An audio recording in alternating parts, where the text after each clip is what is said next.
Hey guys, welcome. I'm Presley, and today we're going to be talking about the 24 books I read in May and June. So let's get into it.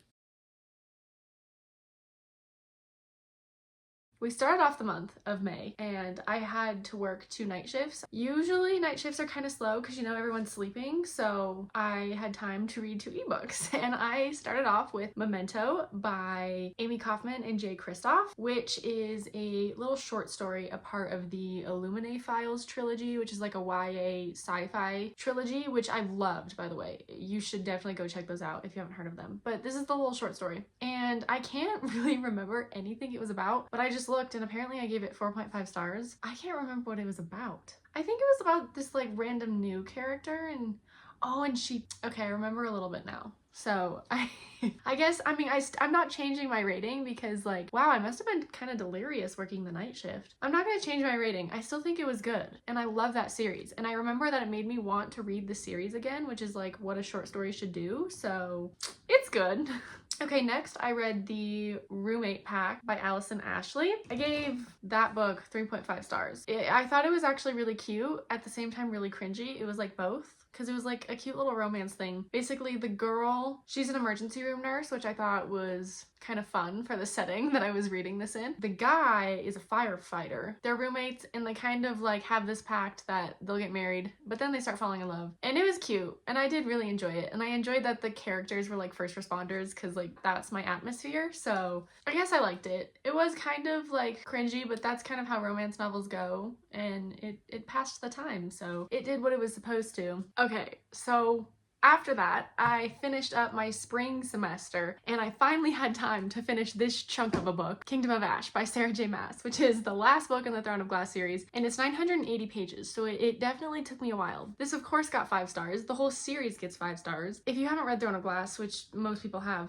you absolutely have to go do it because it's so incredible. It's just so stunning. And this book especially wraps everything up really well. I cried so many times. I was so sad it was over. It was just so freaking good. I don't have words sometimes for really good books because there's no justice I can do trying to tell you like, oh, it's amazing. Like you just have to experience it. It was so good. I already want to read the series again, so. Okay, so something I like to do is have a palate cleanser of like a short horror story in between reading big series. So then I read Nothing But Blackened Teeth by Cassandra Khaw. It had a lot of potential, but it just didn't work. I gave this book 2.5 stars because it had so much potential to be really good and creepy. It could have been that if this was a full novel, but it didn't work as a short story. I guess women a long time ago in Japan, I don't know the history all that well, but I guess it was like seen very beautiful to like put lead on your teeth or like paint them black because it made your complexion look more pale. The plot is so unclear. I guess this lady dies in Japan at this like fancy little house. She gets buried and she's pissed off, so she's a ghost and she's got black teeth. And then it takes place with this other set of friend group that like comes to stay there, and one of the girls is getting married, so it's like a marriage celebration trip. Then this girl comes to haunt everyone, but none of it made sense. Like I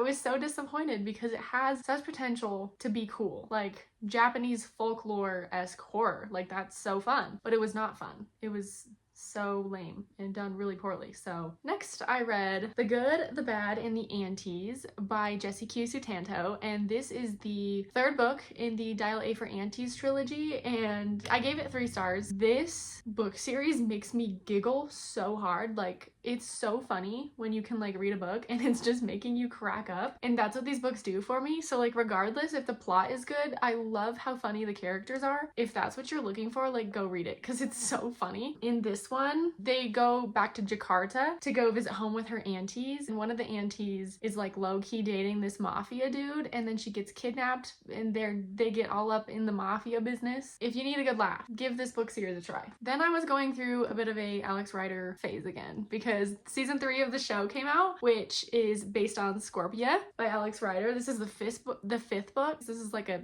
teen spy-esque children's kind of early YA series. And it's so fun because all I wanted in life was to be a teenage spy. So I eat up teenage spy stories. Like I just love it. In this book, it is the 5th book, so I'm not going to tell you too much, but in this book, he's kind of chasing down this terrorist organization called Scorpia. And if you're intrigued, you should absolutely go watch the TV show because it's so good. I loved this. I eat it up. I love teenage spy stories. This is so good. So then I read A Dowry of Blood by S.T. Gibson, and this is a Dracula retelling. I gave this 4.5 stars because it is so good and it's unlike anything I've ever read. And I say that because there's a lot of like polyamorous relationships in this, and I've never read something like that before, so that was really interesting. I don't know if I'm really into it, but it worked for Dracula's story, and this was a really interesting take on it. It kind of reminded me a little bit of how The Invisible Life of Addie LaRue is told, where it like takes place over centuries of time because they're vampires and they're immortal. So I just had a lot of fun with this. This is really fun. If you like vampires and if you liked The Invisible Life of Addie LaRue, I would give this a try because it's just fun. Like it's just a good time. So then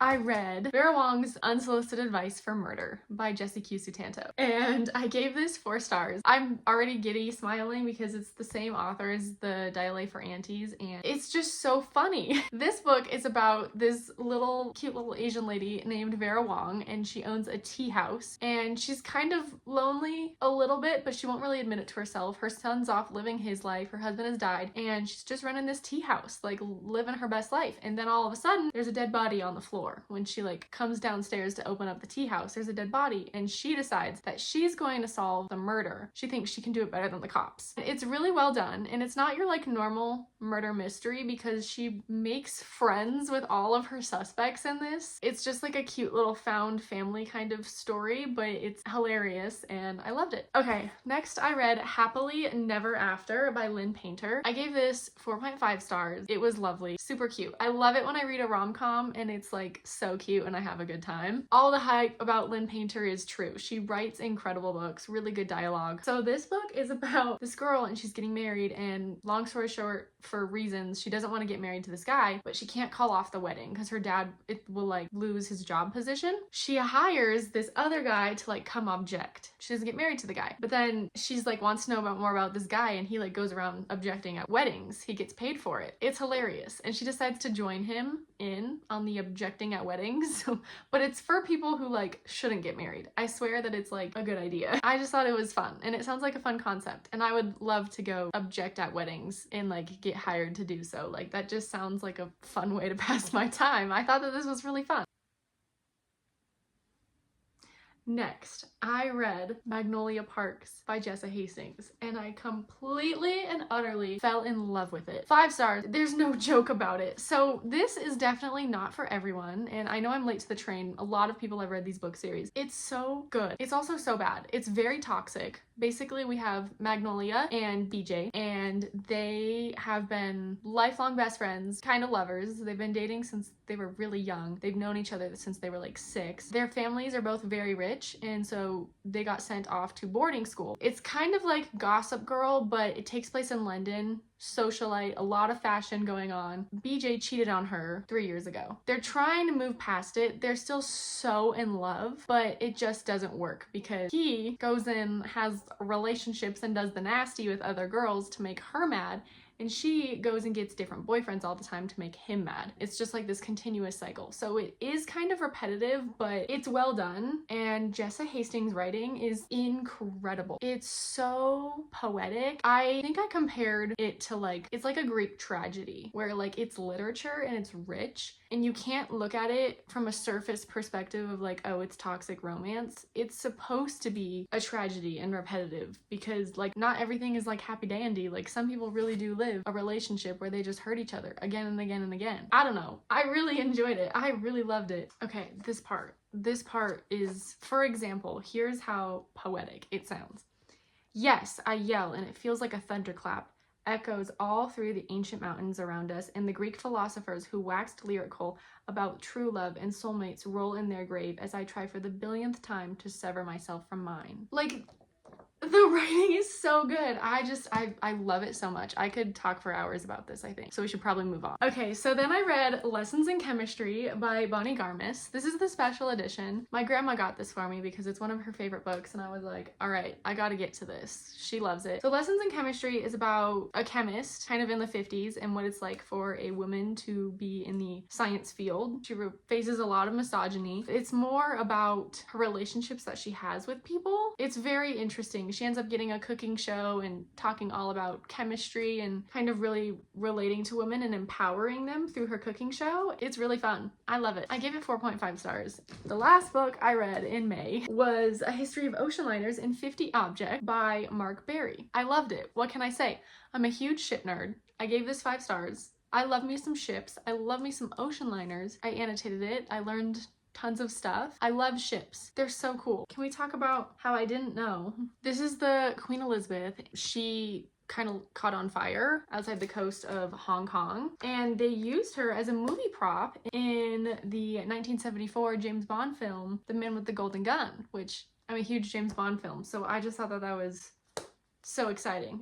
I thought this was really fun. If you like ships, give it a try. 5 stars. Next, I read Daisy Hates by Jessa Hastings. This is the sequel to Magnolia Parks, and Daisy Hates is a completely different character. It takes place in the same universe, and it actually takes place in the same timeline as Magnolia Park, so these are within the same year of each other, and it's a really cool way to tell a story because each stuff that goes on in each book is happening in the background of each book, and like vice versa. Daisy, her parents died, they were murdered. They're kind of a part of a big gang in London, and her older brother is now in control of the gang. What's really fun is Daisy has a lot going for her. She's studying to become a doctor. She's falling in love with this guy named Christian, and it's just a good time. And what's really cool about how this story is told is it's told in footnotes. Like there's footnotes at the bottom of pages. I gave this 4.5 stars, but I'm changing it to 5. It was so good. I just love this series. It was incredible. I loved it. So next I read The Kite Runner by Khalid Hosseini, and I gave this 4 stars. This was another one of my grandma's favorite books, so I was giving it a try. I did really enjoy it. This isn't something that I would pick up myself. It's a lot about the turmoil going on in Afghanistan. More pre 9/11, the Taliban and the Russians occupying Afghanistan. I really liked it, and it's really important because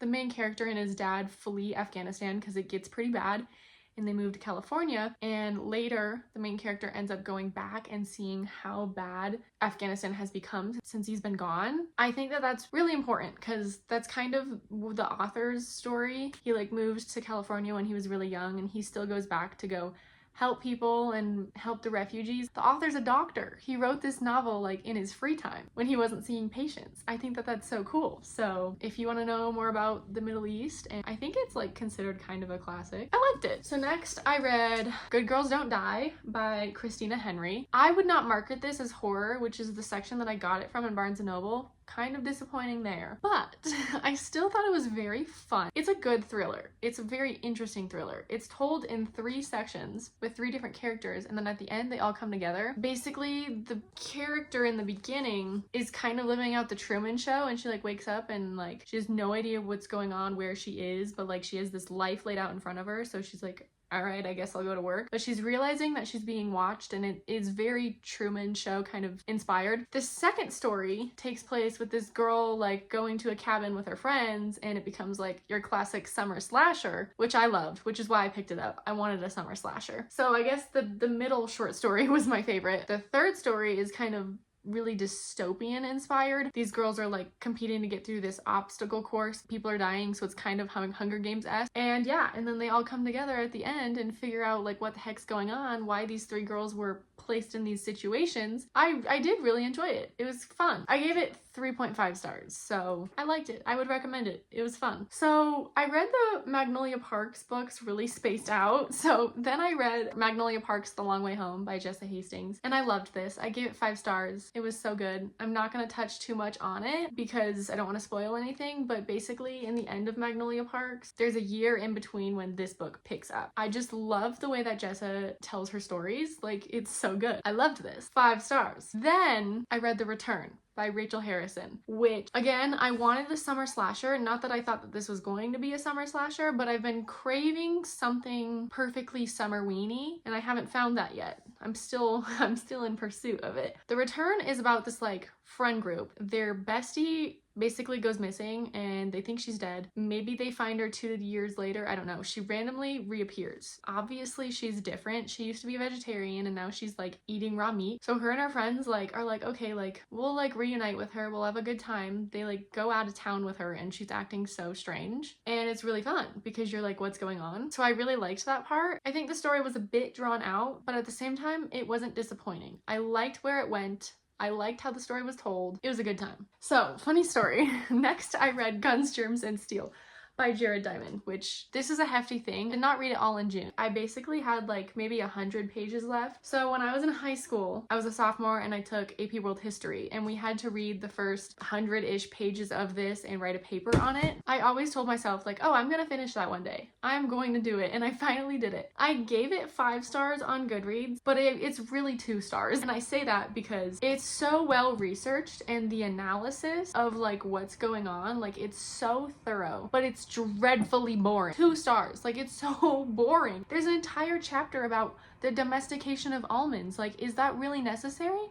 No. If you want to know about the fates of human societies, it's really about how people have moved around the planet and how that impacted technology and domestication, innovation, and kind of how human societies were formed. This is really interesting, but if you're not into that, then it's really freaking boring. Do with that what you will. So next I read Daisy Hates The Great Undoing by Jessa Hastings. This is the 4th book, and it takes place at the same time as The Long Way Home. So we pick up with Daisy doing her thing, which I'm not going to tell you about, and it was so good. And I probably gave it, I think I gave it 4.5 stars, but it deserves a 5 star. I think I felt like this one was a little bit repetitive at this point, but it's still 5 stars because I loved it so much. I highly recommend the Magnolia Park series. Then I had to read this book for class. I'm taking geriatrics right now, so I had to read Still Alice by Lisa Genova. I want to start crying right now thinking about this book. I sobbed for an hour after finishing this book. This book is about this woman who gets early onset Alzheimer's and she's in her 50s. It's heartbreaking. It made me so sad, okay? Alzheimer's is so sad and it impacts a lot of people. And so I understand why we had to read this for my geriatrics class. I sobbed. I gave it 4 stars because I don't think that it's like an amazing novel, and I did care about the characters. I don't know. I was really sad. I loved it, but I was so heartbroken after it. I think that that's an appropriate reaction. It's just she progressively gets worse throughout the novel. It's just heartbreaking. But I guess like it does give the reality as to what Alzheimer's and dementia is like. Yeah, moving on. Then I read Middle of the Night by Riley Sager. I've been highly anticipating this for frickin' ever. I love Riley Sager. He's my favorite thriller author. I think he is really good at giving me that like thrilling, creepy little feeling. And he didn't disappoint with this one. I actually liked it better than The Only One Left, his last one. Personally, I think that Lock Every Door and The House Across the Lake is his best work. I did really like this. And I like that this was kind of sinister. Basically, this 10-year-old was like camping in his backyard with his bestie, and then his bestie like dead into the night disappeared. They never found a body. They don't know what freaking happened. No one knows. So then it takes place like years later, and he's in his 40s and he comes back to come stay at the house, and he thinks he's seeing his friend's ghost, which is really fun. And it all takes place on this little cul-de-sac. So you get to know all the neighbors and kind of the role they played in Billy's disappearance. So it's really fun. And the part that I liked the most was that Riley Sager kind of loosey-goosey based bits and parts of his life in this book. Riley Sager is an insomniac and lives on a cul-de-sac, and that was kind of the basis for the character in this. And he said that while he was writing it, he just kind of made himself kind of scared of his neighbors, and I think that that's hilarious. If I lived on a cul-de-sac, I would think of this book and kind of have the same reaction. So I think that he did a really good job with this. So yeah, 4.5 stars. This was a good time. Okay, so then I listened to Thank You for Listening by Julia Whelan. I gave it 3.5 stars. I think that it's really fun if you like audiobooks. Julia Whelan reads it, and she's an audiobook actor. The book itself is about 2 audiobook narrators that fall in love. So it was really fun. I liked it. I mean, I don't know why, but there's bits and pieces that I didn't like, and I don't know, I couldn't point out what that was. It was still really fun. Ooh, and I really liked that the beginning took place in Vegas. That really sold me. At first I was gonna DNF it, but then I was like, oh, Vegas? I'm in. Yeah, 3.5 stars. It was a good time. Then I listened to another book. I listened to The In-Between by Hadley Vlahos. I'm taking geriatrics right now, which I mentioned, so I thought that this book would be like perfect for kind of the stuff I'm discussing in class. She is a hospice nurse, so this book is a memoir about her experience working in hospice, being with patients as they die comfortably, because that's what hospice is about, what it looks like when people are transitioning. I loved it. I loved it so much. I gave it 5 stars. I teared up lots of times. And I don't think I could see myself working in hospice, but I do think that hospice and palliative care are really important. I loved her story and I loved what she had to say. So I think that she sounds like a great nurse, and anytime I hear stories like this, I just have so much respect for nurses. I can't.